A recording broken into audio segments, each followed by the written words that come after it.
Hello guys, hello Aries, welcome dito sa aking channel, Kapalaran 888 Aries. Alamin natin kung anong messages, vibration, gabay energy para sa inyong lahat.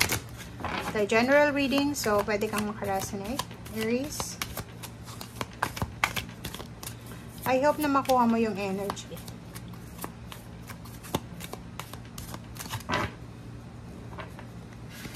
Okay. 2 cards ang gustong lumabas para sa lahat ng Aries. First 2 cards natin is count your blessings and reclaim your power. Okay. So Aries, ano ba ang sitwasyon mo sa ngayon? Ano ba? It's either negative or positive. Ang sinasabi sa'yo ng baraha, kailangan mo daw na ibalik yung dating ikaw. Okay? Ano ba yung dating ikaw? Ikaw lang makakasagot niyan. Okay? So, kung ano man itong feeling mo, nagbago sa buhay mo, kailangan mong ibalik daw ito. Okay? Count your blessings. Bilangin mo lahat ng biyaya, pagpapala na meron ka sa ngayon. And, doon ka mag-focus. Okay? Reclaim your power. Ibalik mo yung dating power ng Aries. Yung rason kung bakit ka masaya, kung bakit ka motivated. So, ibalik mo yung dating ikaw. Okay. Ang ganda na ito guys kasi ang dalawang barahang to ay nagsasabi sa inyo na posibleng makatanggap kayo sa linggong ito ng sobrang positive news. It's either good news to sa hinihintay mong foundation, it's either career, relationship, or kano pa man.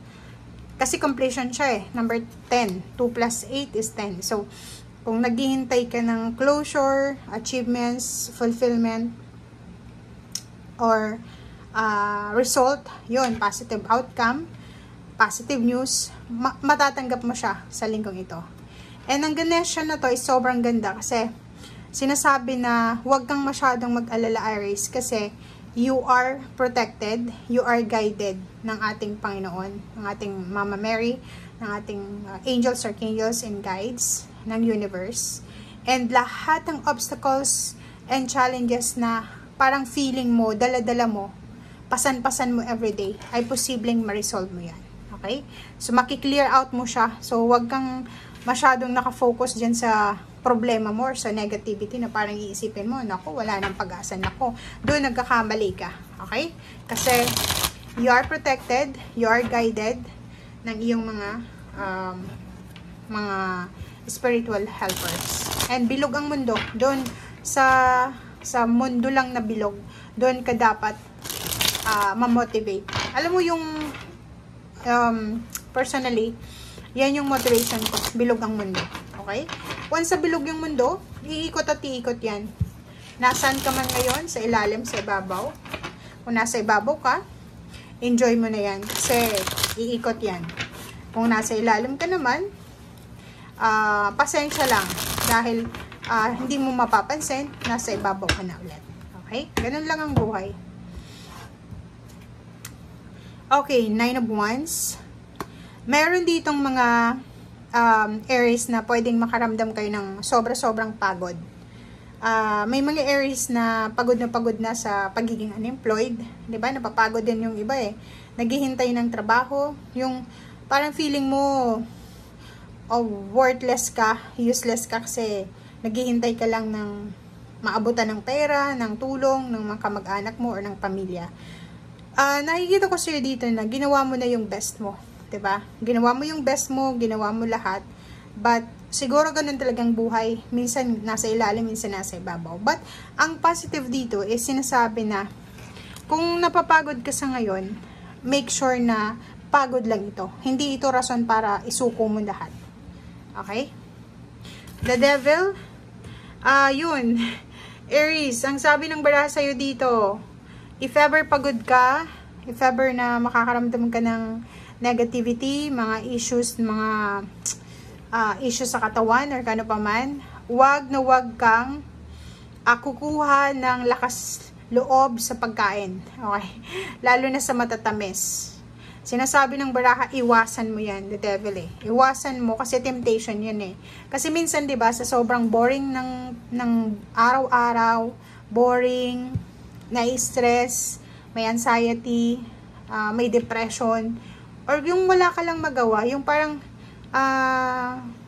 nahihirapan ka lang na solusyonan yung problema mo, ang pwedeng maging temptation is pagkain, pag-inom, pagbisyo, 'di ba? Pagsusugal. So sa'yo, sa linggong ito, sinasabi yung pagkain daw. Iwasan mo yung pagkain. Yung mga pagkain na bawal sa'yo, matamis or mamantika, or kung ano man na bawal sa'yo. Okay?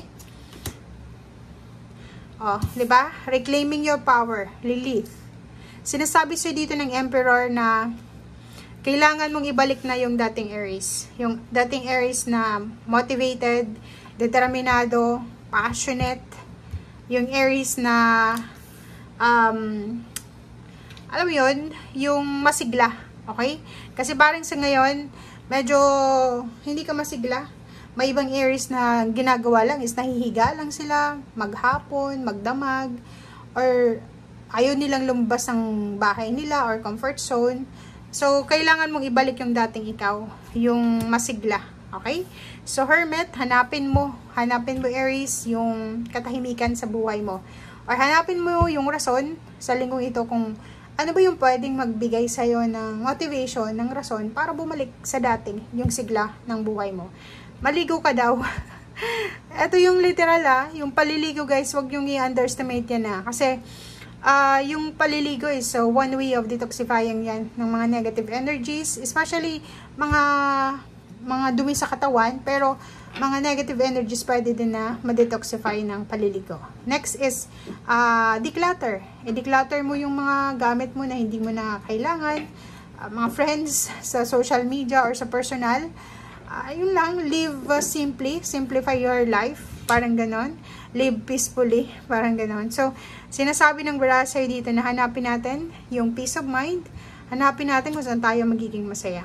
And, sinasabi ng Barasay dito na may mga Aries na yung pamilya nyo ay posibleng mag-celebrate dahil sa money. Okay?